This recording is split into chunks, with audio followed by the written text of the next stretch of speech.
Wherever you go, whatever you do, throw a little at it. Omax, Vest and Briefs. நெல்லின் ஈரப்பதத்தை 17% 22% உயர்த்துவது தொடர்பாக திருச்சி வாளாடியில் உள்ள நெல் கொள்முதல் நிலையங்களில் மத்திய உணவுத்துறை அலுவலர் குழுவினர் ஆய்வு மேற்கொண்டு வருகின்றனர். இது தொடர்பான கூடுதல் தகவல்களை செய்தியாளர் தீபன் வழங்க கேட்கலாம். தீபன், வணக்கம். எவ்வளவு மணி நேரமாக இந்த ஆய்வு மேற்கொள்ளப்பட்டு வருகிறது? எத்தனை பேர் ஆய்வு செய்கின்றனர்? இந்த ஆய்வோட விவரங்கள்லாம் எப்போது வெளியாகும்? தகவல். வணக்கம் ராகப்பிரியா. தமிழகத்தில் வடகிழக்கு பருவமழை தீவிரம் அடைந்ததை தொடர்ந்து டெல்டா மாவட்டங்களில் தொடர்ந்து ஒரு வார காலமாக விட்டு கனமழை பெய்து வருகிறது. குறிப்பாக கடந்த வாரம் தொடர்ந்து கனமழை பெய்ததால் பல்வேறு பகுதிகளில் விவசாய நிலங்கள் மற்றும் குறுவை சாகுபடி செய்து அறுவடை செய்யப்பட்டு வைத்திருந்த நெல் மூட்டைகள் அனைத்தும் மழை நீரில் நனைந்து முற்றிலுமாக நாசமானது. இதைத் தொடர்ந்து பல்வேறு இன்னல்களையும் வாழ்வாதாரத்தை இழந்து நாங்கள் தவிக்கிறோம். இது உரிய நிவாரணத்தை வழங்க வேண்டும் என விவசாயிகள் தரப்பு ஒரு கோரிக்கையை முன்வைக்கப்பட்டது. அதே போன்று தமிழ்நாடு இருக்கக்கூடிய 1000 மேற்பட்டும் அரசு நேரடி நெல் கொள்முதல் நிலையங்களில் டன் கணக்கில் நெல் மூட்டைகள் தேங்கி கிடப்பதாலும் முறையான முறையில் அவற்றை கொள்முதல் செய்யாமல் இருப்பதால் தொடர்ந்து பெய்து வரும் மழையாலும் இனி வருங்காலையில் தொடர்ந்து பெய்யும் மழையாலும் தொடர்ந்து பாதிப்பு ஏற்பட வாய்ப்பு உள்ளது. ஆகையால் உடனடியாக எங்களுடைய அறுவடை செய்யப்பட்ட நெல்லை கொள்முதல் செய்ய வேண்டும், அதற்கான உரிய நடவடிக்கை எடுக்க வேண்டும் என தொடர்ந்து விவசாய தரப்பில் வலியுறுத்தப்பட்டது. அதன் அடிப்படையில் தமிழ்நாடு அரசு நுகர்பொருள் வாணிப கழகம் சார்பாக ஏற்கனவே தமிழ்நாட்டில் 17% நெல் ஈரப்பதம் இருந்தால் கொள்முதல் செய்யப்பட்டு வந்தது. இந்த நிலையில் இந்த ஆண்டு தொடர்ந்து ஒவ்வொரு ஆண்டும் விவசாயிகள் கோரிக்கை வைத்து வருகிறார்கள். நெல்லின் ஈரப்பதம் அதிகமாக இருந்தாலும் உடனடியாக கொள்முதல் செய்ய வேண்டும் என்பது குறித்து தமிழ்நாடு அரசு நுகர்பொருள் வாணிப கழகம் சார்பாக மத்திய அரசுக்கு ஒரு கோரிக்கை முன்வைக்கப்பட்டது.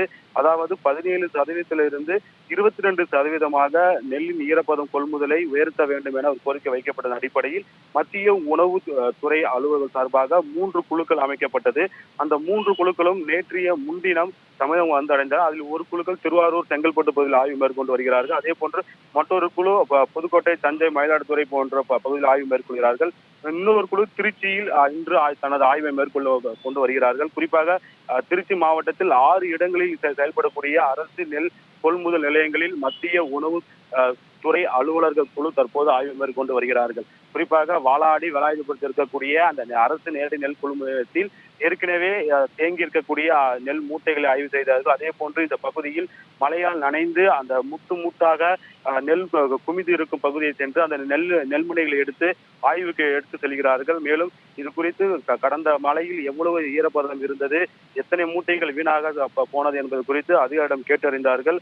அதற்கு மாநில அரசு சார்பாக இருக்கக்கூடிய அதிகாரிகள், வருவாய்த்துறை அதிகாரிகள் அவர்கள் அதுக்கு பதிலளித்தார்கள். அதைத் தொடர்ந்து இந்த பகுதியில் கடந்த 2 நாட்களாக தொடர் வெயில் அடித்து வருகிறது. ஆகையால் இந்த மூட்டாக இருக்கக்கூடிய நெல் அனைத்தும் உடனடியாக இந்த வெயிலில் உலர வைக்க வேண்டும் என அதிகாரிகளுக்கு உத்தரவிட்டார்கள். அதை தொடர்ந்து இருக்கக்கூடிய அந்த ஈரப்பதமாக இருக்கக்கூடிய அந்த நெல்மணிகளை எடுத்து இங்கே இந்த பகுதியில் இருக்கக்கூடிய அந்த நெல் கொள்முதல் நிலையத்தில் ஒரு இயந்திரம் மூலமாக தற்போது ஆய்வு மேற்கொண்டு வருகிறார்கள். அந்த நெல்லில் எவ்வளவு ஈரப்பதம் இருக்கிறது என்பது குறித்து ஆய்வு மேற்கொள்கிறார்கள். மேலும் அதை தொடர்ந்து கிட்டத்தட்ட 5 கிலோவுக்கு மேலாக நெல்மணிகளை சோதனை செய்வதற்காக அந்த மத்திய உணவு பாதுகாப்புத்துறை அலுவலர்கள் இங்கிருந்து எடுத்து செல்கிறார்கள்.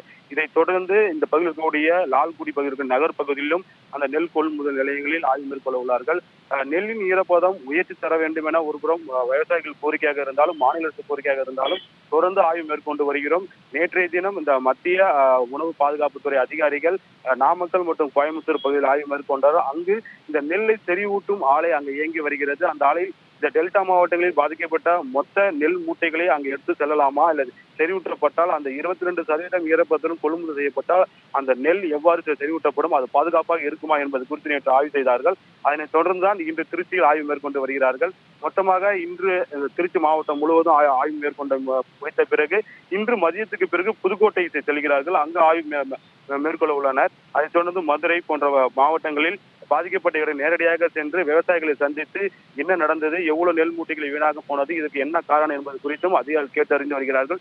இன்னும் ஒரு வார காலத்துக்குள் இந்த 17% 22% நெல்லின் ஈரப்பதம் இருக்கக்கூடிய நெல்லை கொள்முதல் செய்யலாமா இல்ல வேண்டாமா அல்லது சில கட்டுப்பாடுகள் விதிக்கப்படுமா என்பது குறித்து இன்னும் ஒரு வார காலத்துக்கு பிறகுதான் அதிகாரப்பூர்வமாக தெரிவிக்கப்படும் என தற்போது தகவல் வெளியாகியுள்ளது. விவரங்களுக்கு நன்றி தீபன்.